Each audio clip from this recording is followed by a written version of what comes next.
पहलगाम येथे जी काही आपत्ती कोसळलेली आहे,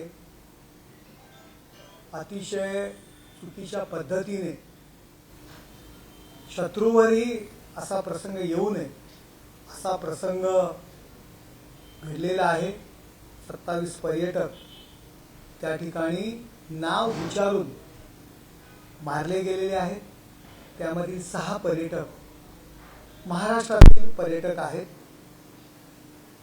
ते तर मारले गेलेत, परंतु त्याचबरोबर हजारो पर्यटक या महाराष्ट्रातून पर्यटन करण्याकरता काश्मीर येथे गेलेले आहेत। काही जण त्या ठिकाणी जखमी झालेले आहेत, काही जण घाबरलेले आहेत प्रचंड या हादशामुळे। ज्येष्ठ नागरिक आहेत, लहान मुलं आहेत, प्रत्येक जण हवालदिल झालेला आहे। त्यांना मदत करण्याच्या दृष्टीने सातत्याने एकनाथ शिंदे साहेब असतील, श्रीकांत शिंदे असतील, आमचे खासदार असतील, त्याचबरोबर देवेंद्रजी असतील, त्यांना सातत्याने फोन येत आहेत। घाबरलेल्या अवस्थेमध्ये सर्व जनजीवन तिथे ठप्प झालेलं आहे। अशा वेळी ऑलरेडी ज्या दिवशी घटना घडली त्याच दिवशी आमचे युवा नेते डॉक्टर श्रीकांत शिंदे यांनी आमचं पथक काश्मीरमध्ये पाठवलं। त्यांचे स्वीय सहाय्यक अभिजित दरेकर स्वतः त्या ठिकाणी पोहोचले।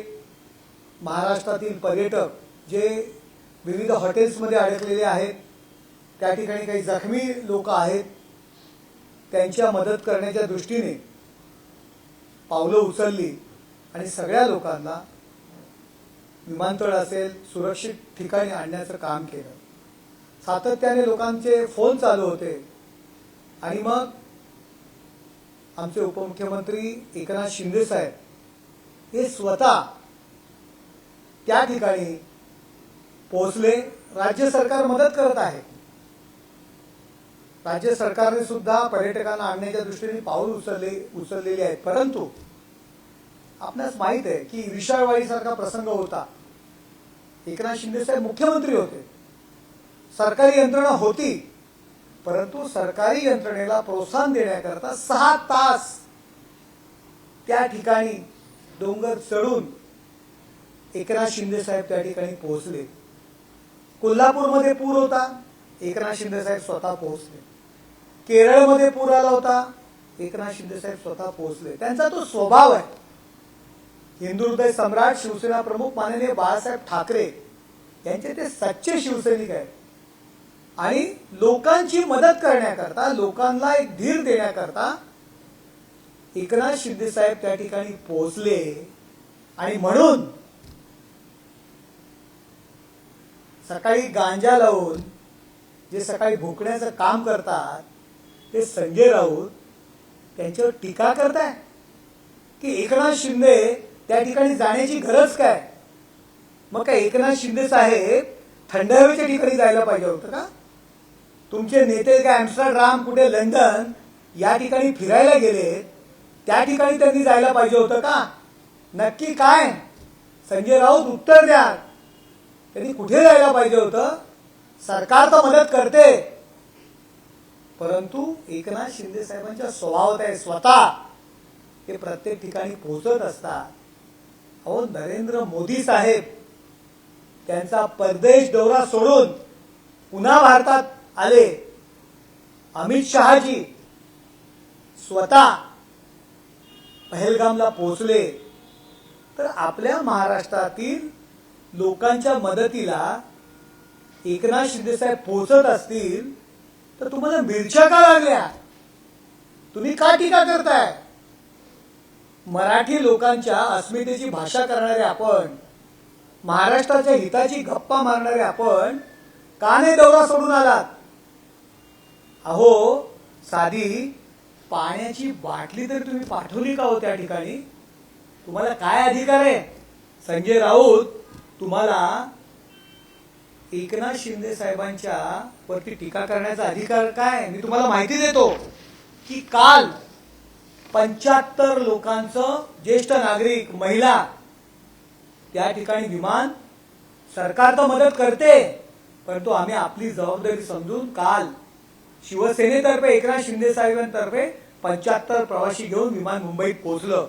आत्ता दुपारी 185 प्रवासी त्या ठिकाणी घेऊन या ठिकाणी विमान मुंबईत येणार आहे. रात्री सुद्धा 185 प्रवासी यांचं विमान या ठिकाणी येणार आहे. आणि तुम्हाला माहित आहे का, त्यामधील जवळजवळ 45 लोक असे आहेत, वर्धा आणि नागपूरचे लोक आहेत, की रेल्वेने त्या ठिकाणी गेले होते. अतिशय वाईट परिस्थिती आहे. सीआरपीएफच्या कॅम्पमध्ये राहत होते असे 45 लोक आहेत ना, त्यांनी आयुष्यामध्ये कधीही विमानात बसले नव्हते. त्या लोकांना विमानाने आणण्याची व्यवस्था एकनाथ शिंदे साहेबांनी केलेली आहे. तुम्हाला मिरच्या झोंबतात. काश्मीरमध्ये दहशतवादी हल्ला झाल्यानंतर इतर म्हणे पाकिस्तान आणि ISI चा अजेंडा, ते नेरेटिव्ह चालवण्याचं काम काल संजय राऊत यांनी केलं. देशातील लोकांवर हल्ला होतो, महाराष्ट्रातील पर्यटक त्या ठिकाणी मृत्युमुखी पडतायत, अनेक जण जखमी आहेत. आणि काल संजय राऊतांची भाषा काय होती? हिंदू मुस्लिम अशा पद्धतीचं देशात वातावरण आहे म्हणून अशा प्रकारची कृत्य होत आहेत. अमित शहा यांनी राजीनामा द्यावा, नरेंद्र मोदी यांनी राजीनामा द्यावा, सरकार कुचकामी आहे. अहो, देशातील हा देशावरचा हल्ला आहे. सर्वांनी मिळून आपण देशातील पंतप्रधान असतील, सरकारला मदत करायला पाहिजे.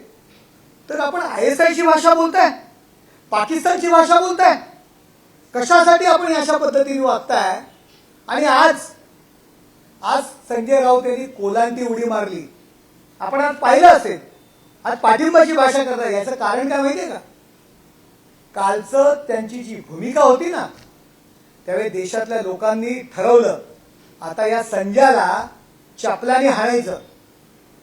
लोक त्याला चपलाने हाणणार होते म्हणून आज ते दिल्लीला पळाले. आणि ही सर्व खबर त्यांचा जो नेता थंड हवेमध्ये सुट्टीची जे मजा घेतात ना, त्यांच्यापर्यंत ती खबर कळली. त्यानंतर आज त्यांना कोलांटी उडी मारायला लागली. मी तर म्हणतो, त्या संजय राऊत यांचे पाकिस्तान आणि ISI ची भाषा जे बोलतायत त्यांचीच चौकशी व्हायला पाहिजे की नक्की काय. आजही ते म्हणतायत, आजही ते आज भारतीय जनता पार्टी या देशामध्ये धार्मिक वातावरण बिघडवत आहे अशा पद्धतीची भाषा आजही त्यांनी केलेली आहे. म्हणजे ISI चीच भाषा बोलतायत ना, की हे जे काही घडतंय याला धार्मिक वातावरण, त्याला जबाबदारी अशा पद्धतीची भाषा, ISI ची भाषा, पाकिस्तानची भाषा जो संजय राऊत करतोय. भले ते गांजा मारून करत असतील, परंतु त्यांची चौकशी व्हायला पाहिजे. हा आमचा आरोप आहे, आमची ही मागणी आहे. आणि एकनाथ शिंदे साहेब तर सच्चे शिवसैनिक आहेत हो. त्यामुळे त्यांच्यातला शिवसैनिक हा जागा होतो. आज त्यांनी जी सर्वपक्षीय बैठक आहे, एकीकडे म्हणतात की सर्वपक्षीय बैठक आहे आणि आमचा देशाचे जे काही सरकार निर्णय घेईल त्यांना पाठिंबा आहे अशा पद्धतीची भाषा बोलतात. आणि त्यांचा एकही खासदार, सर्व पक्षीय जे लीडर्स आहेत त्यांच्या बैठकीला हजर राहत नाही.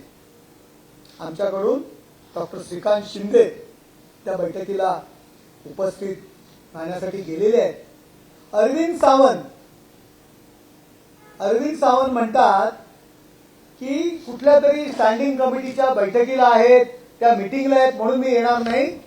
आणि संजय राऊत हे सुद्धा रिमोट ठिकाणी आहेत म्हणून ते येणार नाही असं पत्र त्यांनी किरण रिजिजू जे आहेत, जे संसदीय कामकाज मंत्री, त्यांना दिलेल्या या पत्राची कॉपी माझ्याकडे आहे.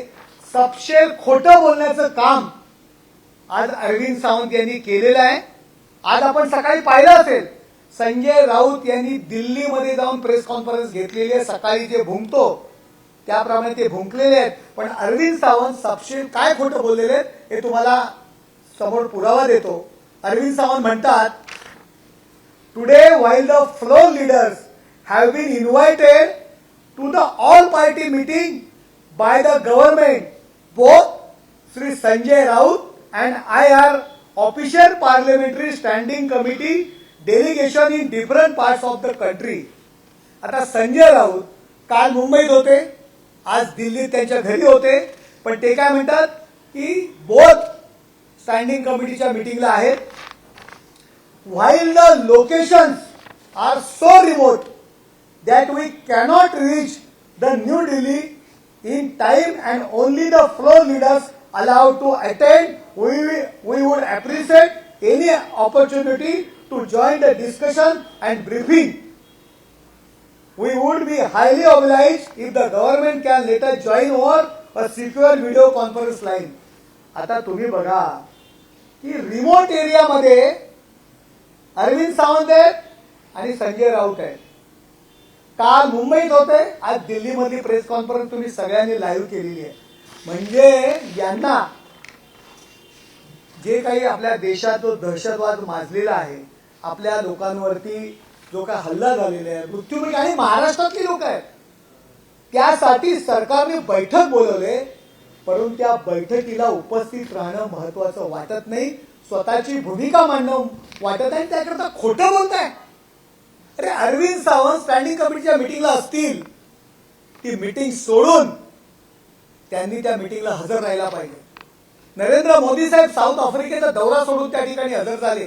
तुमचे नेते सोडा, ते रूम मध्ये बसतात, ते थंड हवेच्या ठिकाणी आहेत, परंतु संजय राऊत राज्यसभेमध्ये तुमचे लीडर्स आहेत, ते दिल्लीमध्ये आहेत, काल मुंबईत होते, आणि तुम्ही खोटं सांगताय, खोटं पत्र लिहिताय की रिमोट ठिकाणी आहेत, ते पोहोचू शकत नाही. यावरून या दहशतवादी कृत्य जी वाढतायत, या देशात वाढतायत, त्याबद्दल तुम्हाला काही देणं घेणं नाहीये. तुम्ही थंड हवेमध्ये मजा घेण्यामध्ये मशगूल आहात, हे सिद्ध होतं. राष्ट्रीय सुरक्षेच्या मुद्द्यावरती तुम्हाला बैठकीसाठी वेळ नाहीये. त्यावरून या देशातील, या देशाबद्दल तुमची किती आत्मीयता आहे हे दिसून येत आहे. पण मस्के साहेब, असा एक प्रश्न निर्माण होतो की सरकारतर्फे गिरीश महाजन गेलेला आहे आणि ते गेले असताना सर्व यंत्रणा कामाला लागली असताना, इकडून पर्यटन सुरू येत असताना, तरी सुद्धा एकनाथ शिंदे साहेबांना का जाळवताय? म्हणजे सरकारमध्ये कुठेतरी ताळमेळ नाही आहे आणि श्रेयवादाची लढाई आहे का, कोणपणीचा प्रश्न आहे का, अशा प्रश्न निर्माण होतात. नेमका तथ्य काय आहे? हे संजय राऊतांचे प्रश्न आहेत. संजय राऊतांचे प्रश्न तुम्ही सांगा की एका वेळी एक विमान जात आहे, सरकार मदत करते, सरकारी यंत्रणा मदत करते, पण त्याच वेळी आणखी जर त्या लोकांना मदत होणार असेल तर प्रॉब्लेम काय आहे? 40-50 लोकांचा विषय नाही येतो, हजारो लोक त्या ठिकाणी अडकलेले आहेत. सरकार 50-100 लोक घेऊन आले, जर आणखी विमानाची अरेंजमेंट केली, त्याच वेळी आणखी 100 लोक आले, त्या ठिकाणी ज्येष्ठ नागरिक आहेत, लहान मुलं आहेत. तुम्ही त्या ठिकाणची परिस्थिती बघा, आपण सगळे व्हिज्युअल्स बघा, तुम्ही व्हिडिओ बघा, लोकांमध्ये भावना काय, लोक घाबरलेले आहेत. त्यांना वेळेमध्ये आपल्या मुंबईत यायचंय, आपल्या मायदेशात, त्यांचे नातेवाईक घाबरलेले आहेत, अनेक लोक जखमी आहेत, त्यांना औषधोपचार करणं हे महत्वाचं नाही. आणि जेव्हा एखादा नेता त्या ठिकाणी एकनाथ शिंदे साहेबांसारखा जातो, त्याला धीर मिळतो.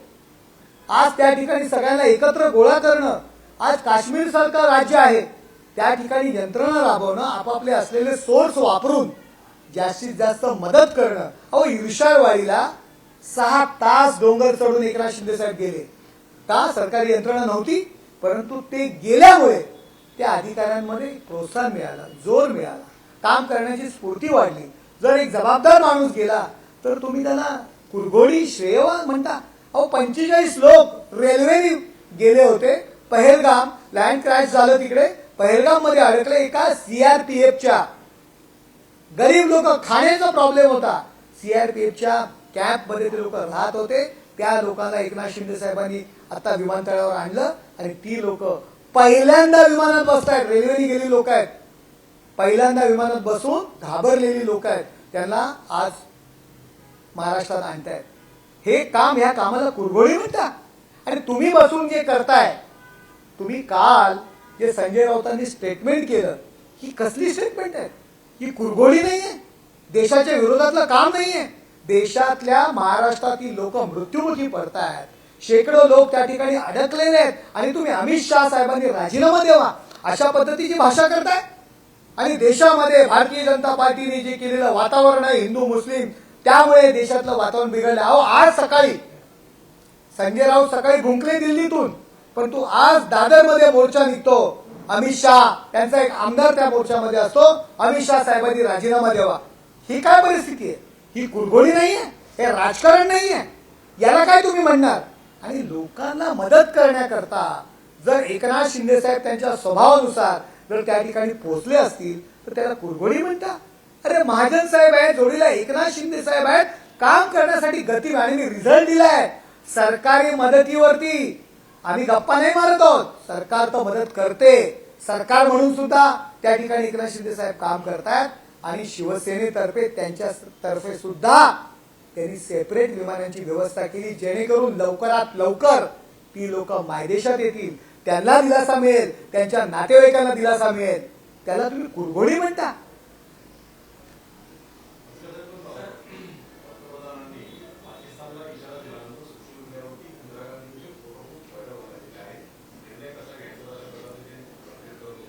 हे बघा, याला काय तुम्ही म्हणणार?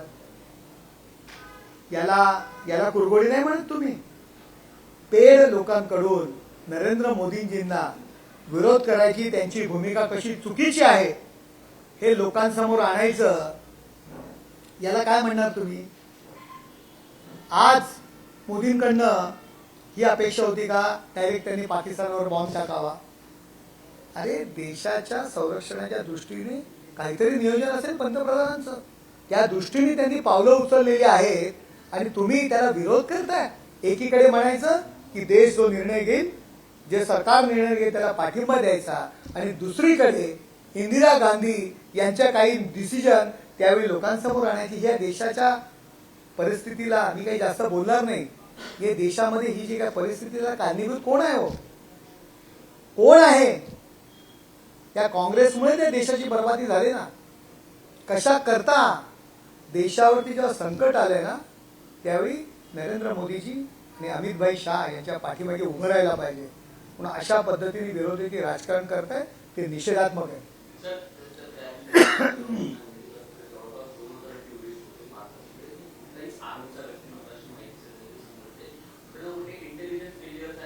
हे बघा, पहलगाम या ठिकाणी जी काही घटना घडली त्यावेळी जी काही परिस्थिती होती, ती परिस्थिती बद्दल देशाचा संरक्षण, आज नाही म्हटलं तरी काश्मीर म्हटलं तरी एक देशाची बॉर्डर आहे, संरक्षणाच्या दृष्टीने सरकार त्यांचं नियोजन करत असतं. आणि सरकारच्या भूमिकेवर, सरकारच्या संरक्षण सिद्धतेवरती संशय व्यक्त करणं मला योग्य वाटत नाही.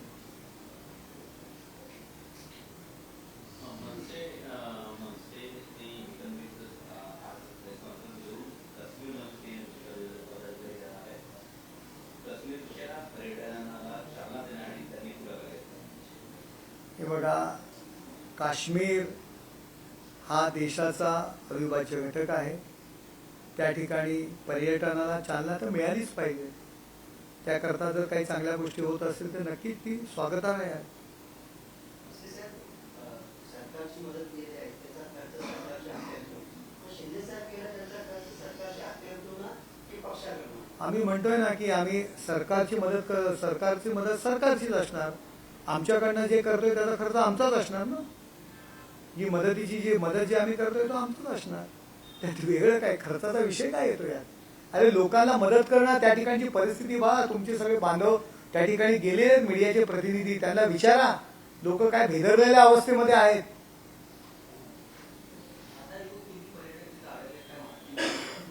अजूनही हजारांच्या आसपास, त्याच्या जवळपास ज्यांच्याशी संपर्क झालाय, अजूनही वेगवेगळ्या हॉटेल्समध्ये, काही दुर्गम भागामध्ये, त्या ठिकाणी काश्मीरमध्ये काही ठिकाणी फोन लागत नाहीये.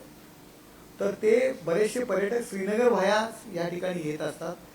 अजून विमानं त्या पद्धतीत सुरू नाही झालेली आहेत. काही रेल्वेनी गेलेली आहेत, काही गाड्यांनी गेलेली आहेत. त्यांची परिस्थिती नाहीये पुन्हा विमानाने यायची. त्यामुळे त्यांचं ती माणसं शोधणं, त्याला एकत्र आणणं, त्यांची व्यवस्था करणं ही फार मोठं काम आहे. आणि शिवसेना म्हणून जर एकनाथ शिंदे साहेब किंवा उपमुख्यमंत्री म्हणून जर एकनाथ शिंदे साहेब त्यात मदत करत असतील, स्वतः गेले असतील, पूर्ण यंत्रणा राबवत असतील, तर कुणाला ऑब्जेक्शन घेण्याचं कारण काय? तुम्ही करा. तुम्ही विमानतळावरती तुमच्या पक्षाचे नेते कुणाच्या स्वागतासाठी उभे राहिलेले, फुलं घेऊन, पाण्याची बाटली तरी तुम्ही पाठवली का तिकडे?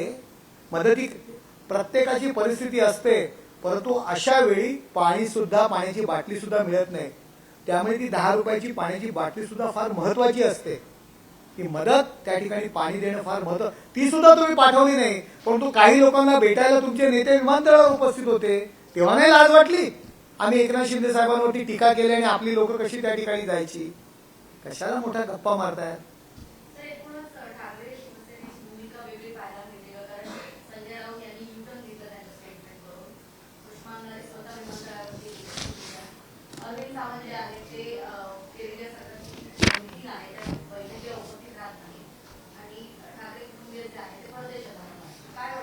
हे बघा, मी तुम्हाला स्पष्टपणे सांगतो, जे बोटचेपे धोरण वर्क अमेंडमेंट बिलाला अरविंद खान, मी त्यांना सावंत म्हणत नाही, अरविंद खान आणि संजय मुल्ला वर्क अमेंडमेंट बिलाला त्यांनी राज्यसभेत आणि यांनी लोकसभेत ज्या पद्धतीत विरोध केलेला आहे, त्यावरून त्यांची भूमिका स्पष्ट झालेली आहे.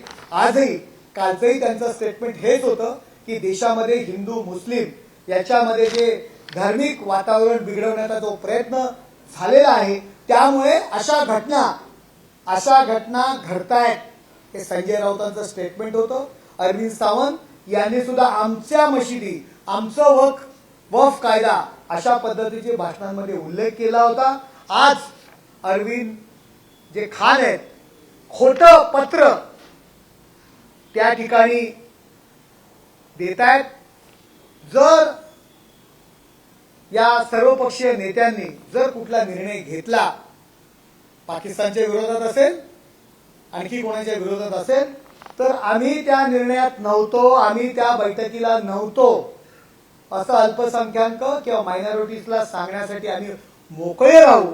या केवळ एका कारणासाठी अशा पद्धतीच्या भूमिका उभाटाने घेतलेल्या आहेत. कालचं त्यांचं जे स्टेटमेंट आहे, काल जे त्यांनी केलेलं स्टेटमेंट आहे, आज संजय राऊतांनी मारलेली कोलांटी उडी, आणि 11:30 वाजता त्यांचा एक आमदार दादरमध्ये अमित शहा यांनी राजीनामा द्यावा अशा पद्धतीचा जो मोर्चा काढतोय, यावरून हे बोटचेपे धोरण आहे. कुठल्या तरी समाजाला खुश करण्यासाठी अशा पद्धतीचा भूमिका त्यांची आहे. त्यांचे नेते थंड हवेच्या ठिकाणी बसलेले आहेत, एकही साधं स्टेटमेंट यावर करत नाही आहेत. यावरून त्यांची भूमिका काय आहे हे लोकांच्या लक्षात आली पाहिजे. देश विदेशातील प्रत्येक घडामोडींचे लाईव्ह अपडेट मिळवण्यासाठी आता साम टीव्हीच्या सर्व सोशल मीडिया प्लॅटफॉर्मला लाईक, फॉलो आणि सबस्क्राईब करा. तसंच सर्व नोटिफिकेशनसाठी बेल आयकॉन प्रेस करायला विसरू नका.